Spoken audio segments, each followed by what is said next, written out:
안녕하세요. 11월 13일 목요일입니다. 오늘은 사도행전 11장 1절에서 3절 봉독해 드리겠습니다. 유대에 있는 사도들과 형제들이 이방인들도 하나님 말씀을 받았다 함을 들었더니 베드로가 예루살렘에 올라갔을 때에 할례자들이 혼란하여 가로되 내가 무할례자의 집에 들어가 함께 먹었다 하니. 아멘. 베드로가 10장에서 고넬료 집에서 행한 일은 엄청난 일이었고, 베드로 혼자 했다기보다는 하나님이 베드로를 통해서 하신 일이고, 무엇보다도 이방인들에게도 세례를 베풀고, 그리고 이방인들에게도 하나님의 말씀을 증거하는 그 새로운 일을 했고요. 이것은 이제 이방인들에게도 복음이 전파되는 이방인 시대의 새로운 출발을 베드로를 통해서 고넬료 집에서 알려준 것입니다. 그동안에는 유대인들의 하나님이었는데 이제는 이방인들의 하나님도 되는 이러한 놀라운 시작을 알리신 겁니다. 그 출발점이 고넬료의 집이었다는 것이 의미가 있는 거지요. 그 베드로가 고넬료 집에서 놀라운 일을 행했고, 또 고넬료 집 식구들이 다 하나님의 말씀을 받았고 세례도 받았고, 이러한 소식을 유대에 있는 사도들이나 형제들이 다 들었어요. 기쁜 일이죠. 그죠? 누군가 하나님께로 새로 돌아온다. 얼마나 기쁜 일이에요. 누군가 이제 하나님께 사로잡혀서 하나님의 일꾼이 되었다. 사명자가 되었다. 그런 소식을 들으면 다 즐거운 일이잖아요. 그런데 유대에 있는 사람들이 베드로가 한 일, 고넬료 집에서 일어났던 일, 그것을 이렇게 저렇게 다 들었지 않겠어요? 지금 같으면요, TV 뉴스를 통해서도 듣고, 신문을 통해서도 듣고, 유튜브를 통해서도 다 듣고 보고, 지금 같았으면 그렇게 했을 텐데, 그때야 그런 전혀 매스컴이 발달하지 않은 시대였으니까 이제 어떤 편지나 아니면 들려오는 소문을 통해서 그러한 소식을 들었을 것이고요. 그래서 베드로가 이방인들에게도 하나님의 말씀을 증거했고, 그 말씀을 이방인들도 다 받았다라고 하는 소식까지 이제 들었을 것이고, 베드로가 이제 고넬료 집에서의 역할을 다 마치고 예루살렘에 갔을 때, 일반적이라면 쌍수를 들고 꽃다발을 들고 나와서 베드로를 대대적으로 환영하고, 또 그야말로 카퍼레이드라도 해줘야 되는 그런 상황이거든요. 베드로가 고넬료 집에서 일으킨 하나님의 역사를 돌이켜본다면. 근데 전혀 그렇지 않고 반응이 싸늘해가지고 말이죠. 베드로가 예루살렘에 올라갔을 때에 할례자들이 오히려 베드로를 향해서 혼란했다, 이렇게 말하고 있어요. 혼란이라고 하는 말은 비난했다라는 거죠. 비난. 베드로를 비난하는 거예요. 이게 지금 유대인들이 보인 반응이에요. 그러니까 아직도 어떤 선민의식에 쩔어 있었던 거죠, 유대인들이. 우리만 선민이다. 하나님은 우리들만의 하나님이다. 유대인의 하나님이다. 이렇게 선민의식으로 사로잡혀 있는 그 장면을 고스란히 보여주는 거예요, 지금. 베드로 앞에서. 왜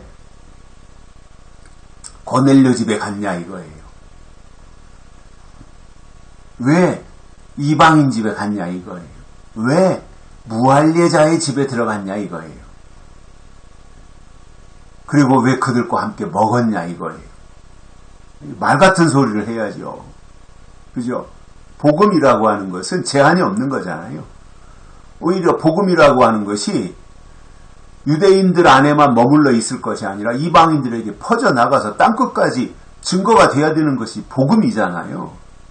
그런데 유대인들은 아직도 구약적인 그 사고방식에 사로잡혀서 율법적인 사고방식에 사로잡혀서 유대인들의 하나님으로 제한시키는 거예요. 그래서 임무를 고넬료 집에서 마치고 예루살렘으로 돌아온 베드로를 향해서 비판하는 거예요. 비난하는 거예요. 잘못했다는 거죠. 베드로를 향해서. 당신 잘못했어! 이거야. 그 말을 지금 우회해가지고 이렇게 표현하는 거예요. 어떻게 유대인이 돼가지고 무할례자의 집에 들어가서 함께 먹을 수 있냐? 무할례자들과. 그때 당시에 유대인들에게는 무할례자는 사람 취급을 안 했어요. 이방인들은 사람 취급을 안 했어요. 유대인들 그 당시에 생각 속에서는. 그런데 베드로가 무할례자의 집에 들어가서 설교도 하고 세례도 베풀고 같이 음식도 먹었으니까 유대인들에게는 이게 있어서는 안 되는 일을 지금 베드로가 선을 넘었다 그거잖아요. 그러니까 베드로가 한 하나님의 일에는 관심이 없고요. 베드로가 얼마나 고넬료 집에서 큰 역사를 했고 고넬료 집 식구들을 다 변화시켰고 이것에 대해서는 관심이 없어요. 다만 왜 베드로 당신 유대인인데 이방인 집에 무할례자의 집에 가서 음식을 먹었느냐.